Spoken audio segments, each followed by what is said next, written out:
Hey everyone, welcome back to another episode, and today we're talking about Tango again. Yeah, I'm back in Tango. And the reason I'm using it is because I found this interesting segment on a Reddit thread talking about people using it for hollowing purposes. I thought I'd give it a whirl, since I normally use Lychee to do the hollowing.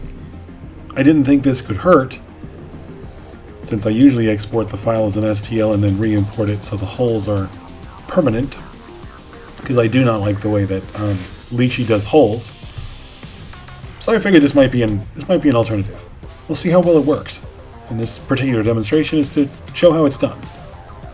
I'm also warning you not to use the infill option because it does not appear to work, at least not on any of the models that I have tried to do myself. Now again, like most anything, you can choose wall thickness. I'm going to set that to 1.5, and the window annoyingly closes.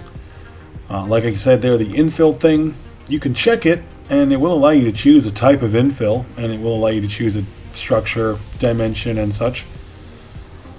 Let's go ahead and click OK and let that do the hollow. And then we will note that it did in fact actually do the hollowing. Now, my previous attempts doing this with infill did not work. I don't understand what I was doing wrong. I've even consulted a couple tutorials from the actual company. I'm literally doing exactly what they're telling me to, and it does not seem to actually want to do an infill. If anybody's got any tips on that one, let me know. I'd love to see how that's done, because I'm apparently missing the point. Anyway, we've got our hollow. No, obviously we need to worry about orientation, but I'm going to worry about that later. For now, we're just going to worry about putting holes in this guy and figuring out the best places to do so. Now, he's going to definitely need some holes in his arm stumps, because this is a bust, so he doesn't have full arms. And then he's going to need some holes in the very bottom, and probably some holes in that back plane that he's got, which is definitely a huge area that's going to need some supporting when we actually put him on the build plate. And we'll get to that. I actually will go over the entire supporting of this guy, because we're not going to use this program to do the supporting. I've had mixed results with auto supports and Tango. It works sometimes. And sometimes the supports themselves fail, but the model will make it. It's the strangest thing.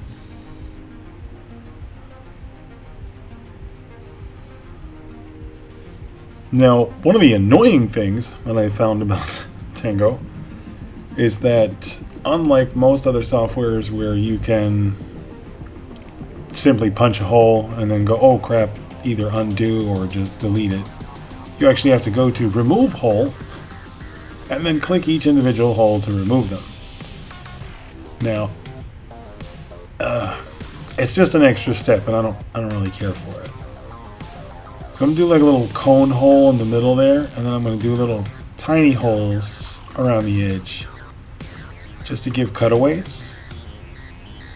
You always want to put at least an air hole and a drain hole, because what will happen is the drain hole, or one of the drain holes, will get filled with fluid, and then the air has no place to go, and so you still create a vacuum, and so you still create suction. So your drain holes are actually creating a problem, not a solution. So once you got your holes where you want in a particular place, you just click OK, and it'll pop the holes out. That's pretty cool. I do actually like that, because you can kind of see what the holes look like. And what I've also realized is this will let you build slots, which is like a key point, or key slot, where you can actually build a little slot in the model for something else to fit into it. Now, I'm not sure how to build the associated keys to go along with them, but I'm pretty sure, given that you can build slots, you can probably build keys. Tango is pretty robust software as far as its features, so I wouldn't be surprised if it includes all of this stuff at the end of the day. It's not bad, it's a little cumbersome in my opinion when it comes to just wanting to get your workflow done, and done quickly. And that whole having to click another button to remove a hole is annoying. I do like the fact that you can actually see where your holes are going to be, and then freely kind of like pop them out, and then if you decide no, I don't want them there, you don't have to keep them. I think that's good.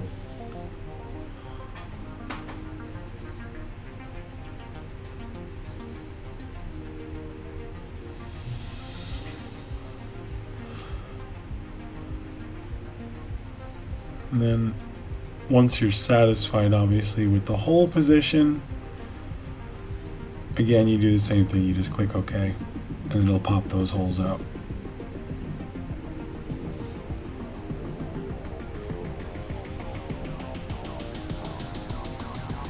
Now we're going to continue putting the holes in this model, and then we're going to export this as an STL, and we'll pull it into Lychee, and we'll finish the rest of it. And then we'll go over all sorts of fun stuff like how to orient this big bust with some very, very high sloping backplane areas. Also got some interesting points in the front there with that chain. Definitely going to be some islands. And the mouth with all those teeth. I'm looking forward to that one. It's going to be fun.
Alright, we're back in Lychee, and I've got the Gnoll Lord model. This is one of M3DM sculpts. There is a mini of this guy too, so you could technically get both. He's pretty cool looking, definitely not something I would want to see face to face. Cool looking sculpt in general, but the bust is really nice. It's very well detailed, big piece, if you're looking for something a bit bigger than just a miniature. Now, the orientation on this one is super important, and this particular process, the island supporting everything, was a very long process, so I've sped this up quite a lot. So you're going to notice this is moving a little bit faster than I normally move myself. And we're going to play with orientation, and then we're going to get straight into just doing the supports and doing the island supports and all of that together, and we'll see how that comes out at the end. But pretty much this is just another game of, matching orientation with balance of, hollowing and drain holes, and making sure that you have good orientation of where your drain holes are going to come first, where the hollow cavities are going to be, and making sure that you don't have any unnecessary peel force happening because you've created a cup or a suction cup kind of action going on with the hollow bits of your model. You also don't want to create any resin traps or small tight areas inside the hollowings that are going to trap resin, which will weep later and can weep out like months later. It's ridiculous how long that stuff will eventually surface. It kind of has a mind of its own. No, but you really do need to just be, mindful of that.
Well, folks, that's pretty much it for this episode. I hope you enjoyed the demoing, the hollowing.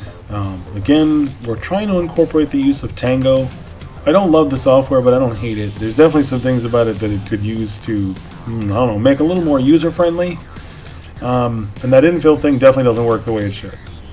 But this is neat. So, anyway, if you like this, go ahead and give us a sub, comment, hit that like button, and we'll see you all again soon.